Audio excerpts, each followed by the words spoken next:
Kokonotsu Shikada aspires to be a manga artist, but his father, Y, forces him to take over the family Dagashi shop. Hotaru Shidare, a beautiful and eccentric girl, comes to their house at that time and asks Y to work for her family's candy company. Y refuses because he wouldn't be able to leave the shop if Kokonotsu didn't want to inherit it. As a result, Hotaru chose to stay until Kokonotsu agreed to take over the shop. Later at their cafe, Kokonotsu meets the End twins, T and Saya, and tells them about Hotaru without mentioning her name. Saya later meets Hotaru in person, unaware that she's the same person mentioned by Kokonotsu earlier.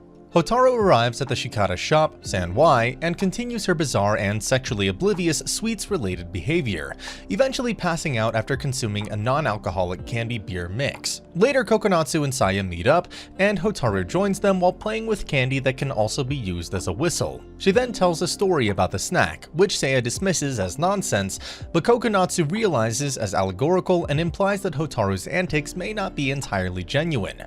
Saya diffuses the situation by imagining all the free sweets she'd get if Kokonotsu took over the shop. Saya stuns both Kokonotsu and Hotaru with instances of beginner's luck as the three play Menko into the evening. On a particularly hot day, Hotaru and T arrive at the shop and decide to make Budamen by boiling water inside of the shop. T admits to Kokonotsu that he's only here to fraternize about Hotaru while she sensually eats the snack, despite Hotaru's insistence that eating it in the sweltering heat is the best way to enjoy it. The three decide to go to the pool while T contacts Saya about the meetup after the air conditioning breaks, and Kokonotsu warns Hotaru that some Dagashi may spoil due to the heat.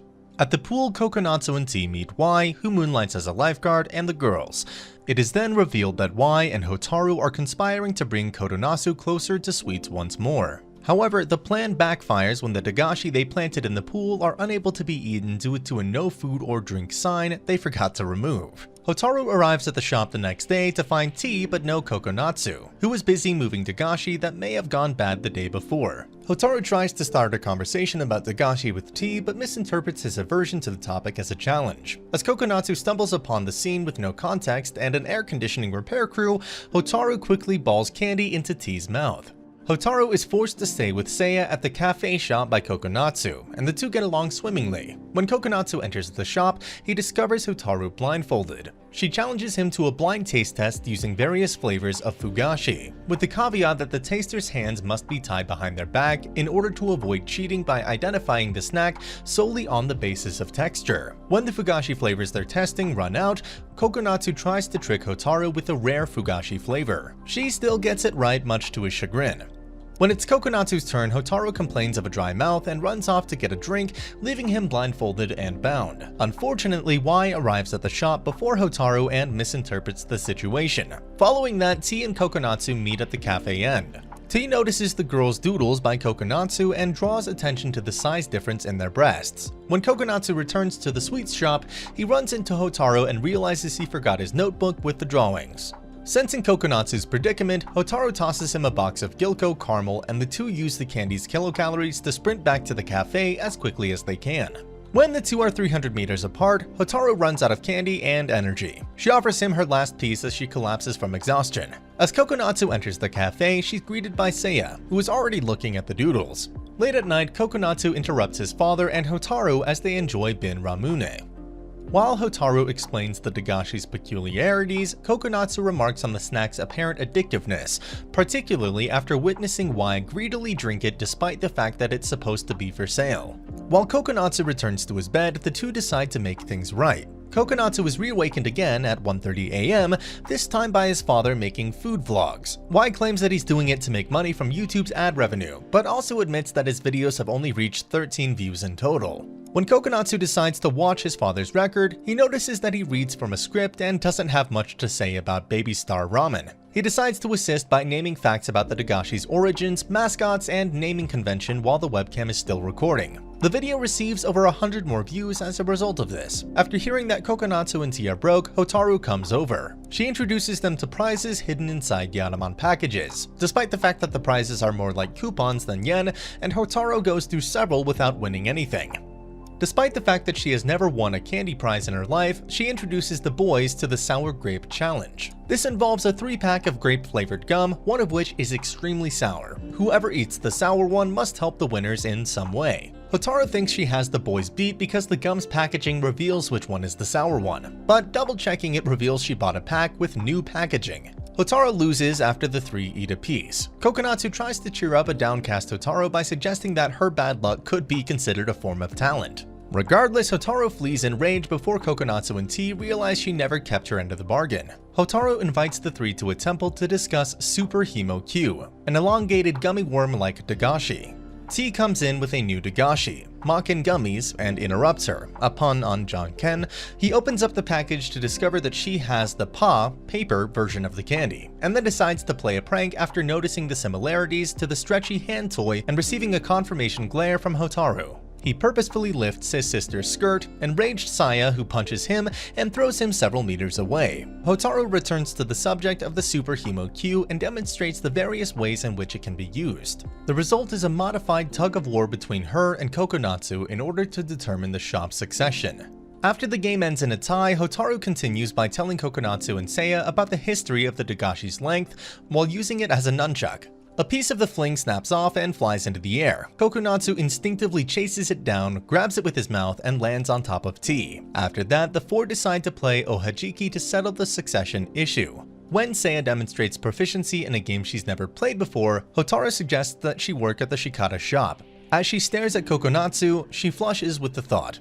Hotaru later pulls out a trump card, the forbidden Ohajiki, with Hotaru in last place. Unfortunately, it slips from her grasp and shatters on impact, leaving her in tears. Saya considers Hotaru's offer the next day. She remembers playing doctor with yogurt, a nutritional Dagashi that comes in a blister pack, when she and Kokonotsu were younger. With a hand on Kokonotsu's forehead, Saya took his temperature, but pushed him away when they made eye contact, insisting on being the doctor instead. Saya then attempted to use the situation to persuade Kokonotsu to touch her body, but he biffly prescribed medicine and sent her on her way each time. When they moved on to the fictitious surgery, Kokonotsu gave Saya the last piece of yogurt as an anesthetic and sadly informed him that he didn't have any more. They both fell over and locked hands when she tried to console him. Saya brushes off the embarrassing memory, remarking that Kokonotsu has most likely forgotten about it, and resumes her walk to the Shikada shop. Today's Dagashi, yogurt, is usually introduced by Hotaru. Both Kokonotsu and Saya look away in embarrassment, and Saya darts away. She expresses relief at the fact that Kokonotsu remembers her. The day before the summer festival begins, Kokonotsu tags along with his father to set up their annual manjayaki stand. He, T, and Hotaru arrive at the festival the next day. Hotaru informs the boys that she will be able to earn more money by playing katanuki after announcing how much money they each have. After several attempts, he cuts out an umbrella design. Unfortunately, on his way to claim his prize, he trips and breaks it. Kokonotsu later assists Y at the manjayaki stand. When Saya arrives, Y decides to let him in. T takes over his friend's spot while Kokonotsu explores the festival with her. Kokonotsu decides to try goldfish scooping after some games and food. When he fails several times, Saya recalls a time when they were both younger and Kokonotsu also struggled with the game.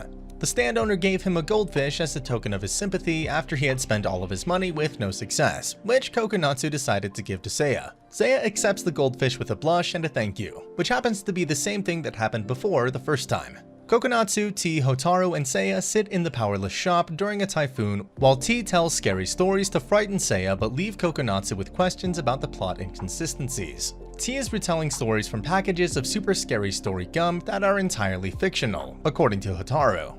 Regardless, they continue to terrify Saya. T later buys a pair of kendama for him and Kokonotsu to try to master after being inspired by a YouTube video. After failing repeatedly, Saya appears and juggles the ball with ease, while also revealing that T already had a few kendama at home, confirming his kendama ineptitude. Following a brief discussion about popularity with T near an embankment, he introduces Kokonotsu to popping fortune-telling chocolate. T's good health and the fact that neither of the boys have started their summer homework are perfectly predicted by the Dagashi. Hotaru appears in search of Kokonotsu after popping the Wish chocolate and wishing to see a Panchira. Hotaru leaps off the ledge she was standing on after agreeing to meet at the shop later, giving the boys a chance to see her. They are astounded by the three coincidences. When Saya arrives at the shop, no one is there. Hotaru, on the other hand, arrives with a mouth ulcer and continues to eat Dagashi despite Saya's advice. She continues to eat, but Watapashi's fizzy reaction aggravates her ulcer. Saya later notices a Dagashi she hasn't seen before. Hotaru tells her about the Unchako, whose name and method of disposal conjure up images of feces in Saya's mind. When Seiya hints at it, Hotaru misunderstands and believes Seiya is implying that the Dagashi's appeal is beyond their age range. Hotaru wants to talk about the Dagashi's innuendo after eating a few of the grape and chocolate-flavored candies, but he mistook it for eggs instead of feces. Kokonotsu arrives at the shop about 2 hours later to find Hotaru eating rice and Seiya gone home. Hotaru reveals that she's from Osaka and that she suppresses her Kansai dialect on a regular basis. Hotaru leaves after a discussion about Sakura Daikon and how some Dagashi are region-specific, revealing that she lied about her origins. She then returns to Kokonotsu to inquire if he enjoys boobs. He lies, thinking it's a trick question, but then changes his mind as Hotaru begins to walk away. Hotaru then introduces egg ice cream, but she and Kokonotsu disagree on whether it should be referred to as boob ice cream or bomb ice cream. She then takes a bite out of hers, causing the warm ice cream to splatter all over her. She says that she now understands why it's called a bomb, while Kokonotsu now understands why it's called a boob.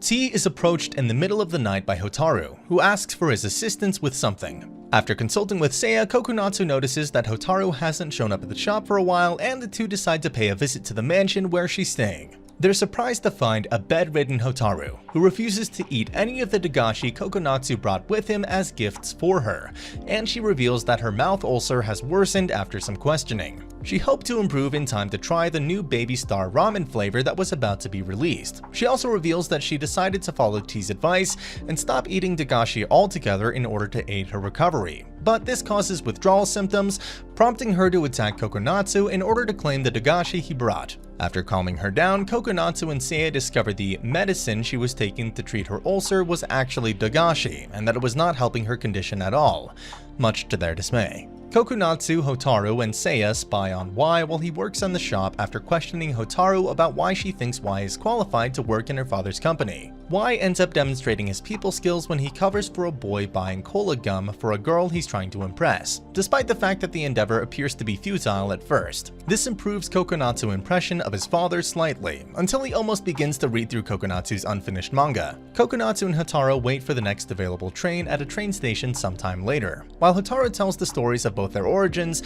the two enjoy some miyaku kombu and ramune, the latter of which Kokonotsu inadvertently does not get to drink. The conversation then shifts to both the characters' hopes and future plans. Hotaru then reveals, as she steps onto a train that has just arrived, that she will not force him to take over the shop, but that she will be available if he changes his mind. Kokonotsu misses the train as a result of the revelation.